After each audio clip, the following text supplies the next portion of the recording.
fans, Chad Jackson here with head volleyball coach Will Condon in the Coach's Corner for this week. The Pirates are 8-3 on the young season after a couple of weeks of tournament action. And Coach Condon, you went to Carson Newman 2 weeks ago, went 4-0 up in Jefferson City, Tennessee. Give us a little synopsis of the Pirates' play up in Carson Newman.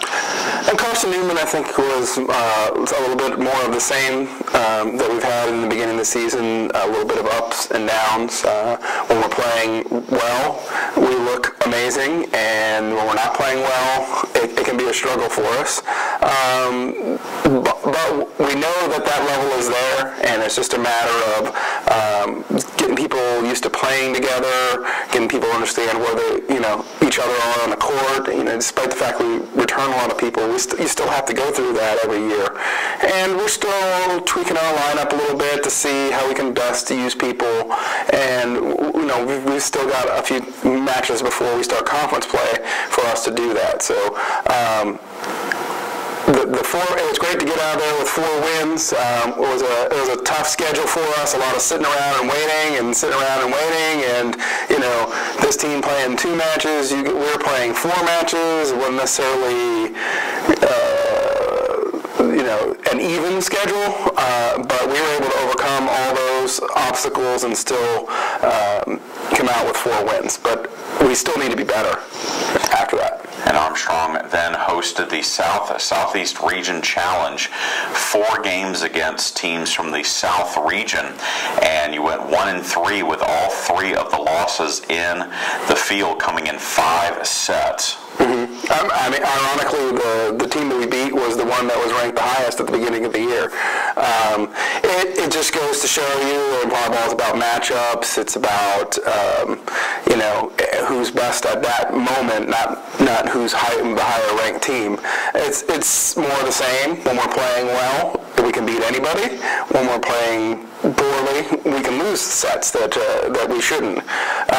But 3 losses in 1 weekend against really good competition, for us, it's not the end of the world. We knew going into that weekend that that was a possibility. We scheduled these matches to help prepare us for the end of the season. Put us in these tough, tight situations, and each time we battled, each time we fought, each time we came back, each time we gave ourselves an opportunity to win, we just, the ball didn't bounce our way and the call didn't go our way, and, we ended up with a loss.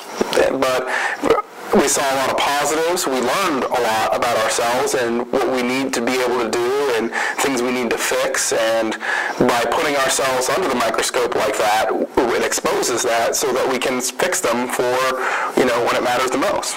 Well, this weekend you'll have your final weekend of non-conference play before the Peach Bowl Conference schedule starts. You go to Johnson C. Smith for tournament action on Friday and then play a road match at Catawba on Saturday. Has anything changed from what you want to try and get done before you start conference play the next week? Really, even the last 2 weeks, I really haven't liked how our lineup has been, and more not necessarily who's playing, but just the combination of players. I don't feel like we're getting the the most out of the talent that we have on the floor. I feel like the number of subs that we're burning through and the pace that we're burning through them is putting us at a disadvantage at the end of the sets. I think it was against Rollins, the score was 8-8, and we had already used 12 subs, and we only get 15. And that just shows that we're not going to have the players that we need at the end of the match or end of the set that we need on the court. So we need to do something to tweak that, to fix that, so that instead of burning them early, we can use them late, so that when it matters the most, we have our specialists in there and we have them able to make the plays that they're capable of making. So we'll probably see some changes and some little tweaks, and this week gives us a perfect opportunity because it's 4 non-conference matches, and 3 on Friday, 1 on Saturday, and go and play Catawba. They're always a good team, always a good region team, so that will help give us test it firsthand. So we we got little things that we're going to change. Nothing major. It's just more of figuring out some ways to get more out of them and utilize their talents a little bit more, so we don't get stuck in some of those rotations. And we'll get to do it against real competition, so it'll be a benefit for us. Yeah, you definitely want more bang for your buck, so to speak, with those substitutions. You don't want to just be subbing just because you have the subs to use. Well, next week after the tournament this weekend starts Peach Belt Conference play, and the preseason for the Peach Belt Conference has had some interesting results. What can you glean from the rest of the league going into the first weekend of play from what you've seen so far? I think that you need to be prepared to play every night. I think it's shown that teams are capable of playing really well, and teams are capable of struggling at back-to-back matches. So you need to be prepared to play against the team at their best. And we've shown that we're up and down too. So hopefully we don't get a situation where we're down and someone's up, because that could be bad for us. So we need to come in and be prepared to play, an entire match against everybody, regardless of what their preseason ranking is, or regardless of what their record is.